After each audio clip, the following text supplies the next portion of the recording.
Welcome to this week's episode of Brian's Sailing. I'm going to give you the secret to never getting seasick. If you're one of my regular viewers watching me fix up my hurricane damaged sailing catamaran, this is a bonus episode. I'm going to release another episode this week with boat work. I'm Brian. Join the adventures as I share what I learned restoring a hurricane damaged catamaran with the dream to sail the world. I was given this opportunity to sail on the Seawind from Port Canaveral down to Miami. And it was pretty rough. In fact, it was rough enough, and I don't know if it was because of the boat or what, but we actually broke one of the dagger boards off. We didn't hit the ground or anything, just the waves coming in transversely, smacking that dagger board apparently snapped that carbon fiber dagger board right in half. So it was quite an adventure. It was a lot of fun. So here it is, the secret to never getting seasick. Never go on a boat. Seriously. Everybody gets seasick to some extent. It's motion sickness. And so what I'm going to do is I'm going to talk about there is really no guaranteed way. But I'm going to cover a lot of different ways, maybe some unorthodox ways that will help you to not get seasick. To talk about the way that I personally avoid seasickness, you have to go back to why we get seasick in the first place. When our inner ear, which tells us what we're feeling, doesn't match with what we're seeing, our mind starts to think that we've been drugged or that we've ate some bad food that's making us sick, and so we need to vomit it up. That sounded kind of gross. So the technique that works for me is to mentally disconnect my inner ear from what I'm seeing. And the way that I do that is I close my eyes and I imagine myself spinning in space, upside down, hanging upside down, basically in all these weird angles, so that basically I disorient myself. Now, when I open my eyes, I stop trying to find the balance. I stop trying to figure out what's level. And it makes it really hard to stand up though, actually. So on the boat, I was walking around and the guy kept saying, "Hey, are you okay?" I'm like, "Yeah, I'm fine." It's just because I'm stumbling around because I'm no longer trying to keep my balance. I just hold on to stuff.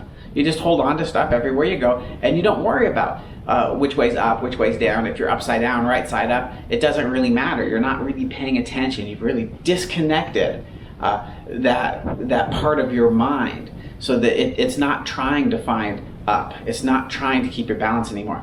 And when you do that, your inner ear isn't confused by what you're seeing because you've disconnected that, and it tends not to make you sick. Now, as soon as you try to do something small, as soon as you are trying to concentrate on that, I found when I'm trying to thread a fishing hook or set up my fishing tackle when I'm out there, all of a sudden I'll start getting nauseated really fast because I've got to keep my balance and keep my balance as I'm trying to thread this through. And as soon as I do that, I start getting nauseated. So that's why this works for me. It doesn't always work for everybody.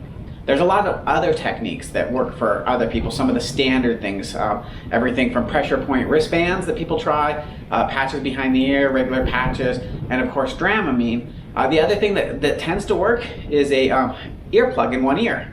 If you put in one of those earplugs that that you roll up and it puts some pressure on that ear, it also tends to confuse some of the signals from that ear. Maybe it thinks you have an ear infection. Now this is all on a subconscious level. Your body thinks it has an ear infection, and so it needs to not pay attention to the inner ear.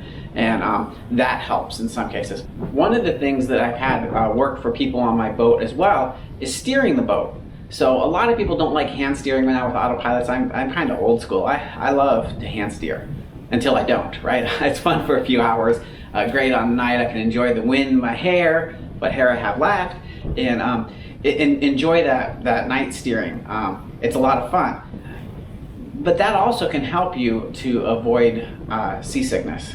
And I think it's the concentration or you really get in the groove. If you steer right, it's not just about pointing the boat. It's about getting in the groove with the waves and anticipating the waves as the boat goes through. And so that just the fact of doing that a lot of times can pull you out of some seasickness. What works for me?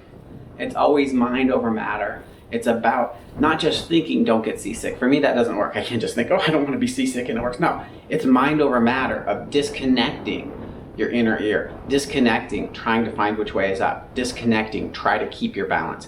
Don't try to keep your balance. Get away from that. That's what works for me. And hopefully for some of you out there, it will work as well. One of the other things, and I'm not that prone to getting motion sickness anyway.